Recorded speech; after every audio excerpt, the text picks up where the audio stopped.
Depuis la mort de Kadhafi, la capitale libyenne offre un spectacle parfois insolite.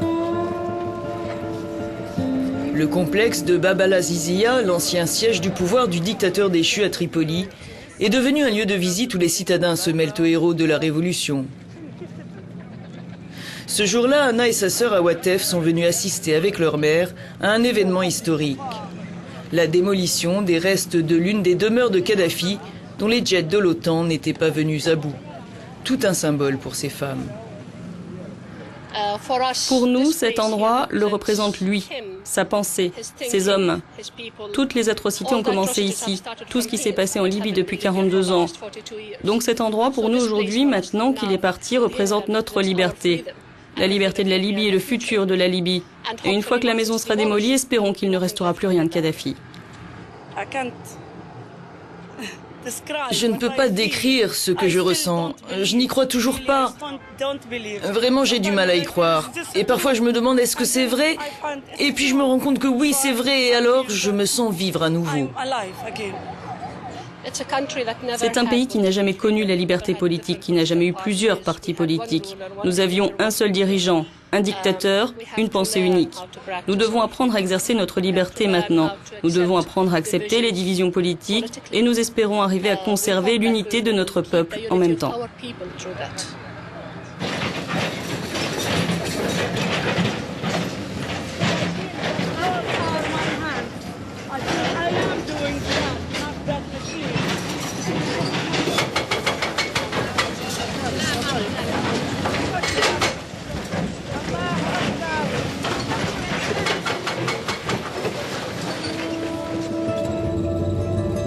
Reconstruire l'unité du pays sur les décombres de la Révolution, un enjeu crucial pour la Libye, où la réconciliation entre forces rebelles et anciens partisans du régime déchu reste à faire.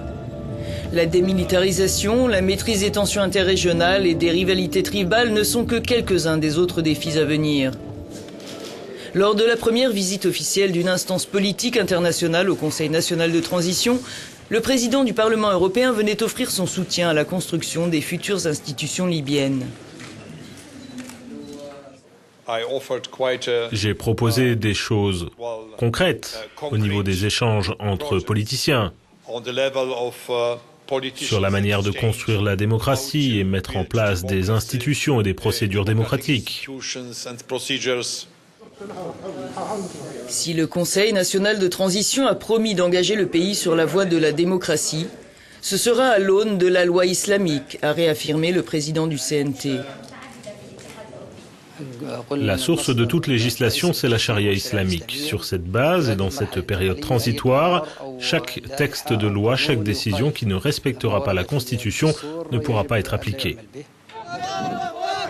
Un gouvernement d'intérim sera chargé de gérer la reconstruction du pays aux côtés du CNT d'ici la tenue d'élections constituantes dans 8 mois. D'ici là, il faudra répondre aux attentes du pays, à commencer par le rétablissement de la sécurité. C'est ce que ces hommes, venus du sud du pays, à 1 millier de kilomètres de la capitale, sont venus demander aux autorités de Tripoli.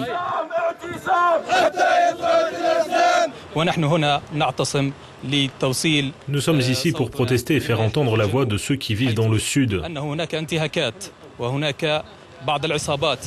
Il y a des bandes criminelles, des restes de Kadhafi qui violent les droits de l'homme. Ils ont arrêté des citoyens, ils commettent des vols, des viols. Ils portent atteinte à notre sécurité.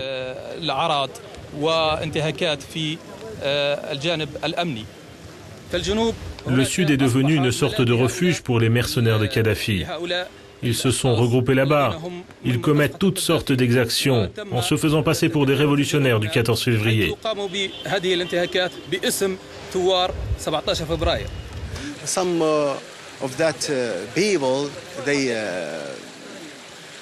Certains de ces gens viennent du Niger, du Tchad. Ce ne sont pas des Libyens. Ils nous maltraitent. Ils ont tout détruit chez nous. Donc nous demandons au CNT et au Conseil militaire de nous aider.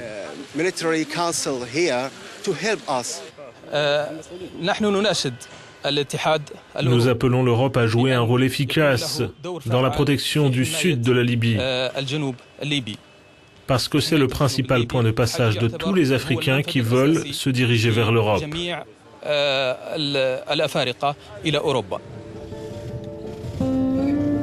Les ressortissants d'Afrique noire sont aussi des victimes collatérales de la révolution libyenne. Notre voyage se termine en Tunisie, à la frontière nord de la Libye. Le camp de réfugiés de Choucha est le seul à ne pas avoir encore été démantelé dans la région. Il abrite quelques 4000 réfugiés dont bon nombre viennent de pays d'Afrique subsaharienne. Yacoub Adam est coincé ici depuis plus de 7 mois avec sa famille. Réfugié du Darfour, il vivait de petits boulots à Tripoli comme clandestin. Maltraités à l'époque, dit-il, les Noirs sont désormais pourchassés par les rebelles et parfois tués parce qu'accusés d'être des mercenaires à la solde de Kadhafi.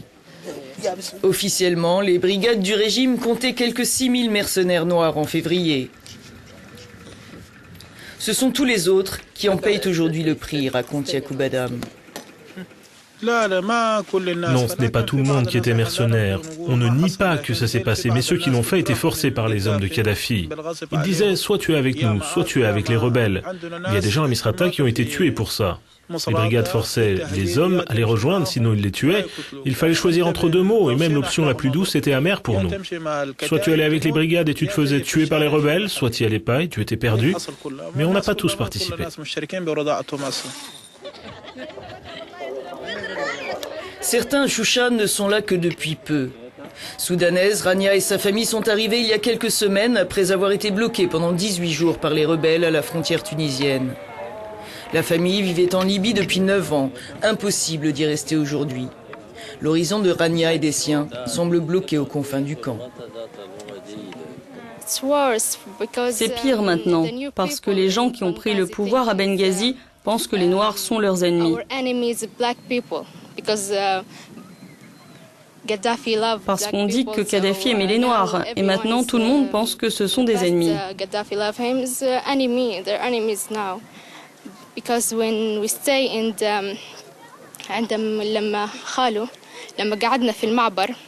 Quand on était au poste frontière, les rebelles nous ont privés de la nourriture qui était envoyée par les Tunisiens. Et avant notre arrivée, ils battaient tous les Africains qui se trouvaient là. C'est dur. Une poignée de pays d'Europe ont accepté d'accueillir quelques dizaines de réfugiés de Choucha. L'avenir des autres semble aussi incertain que celui de la Libye.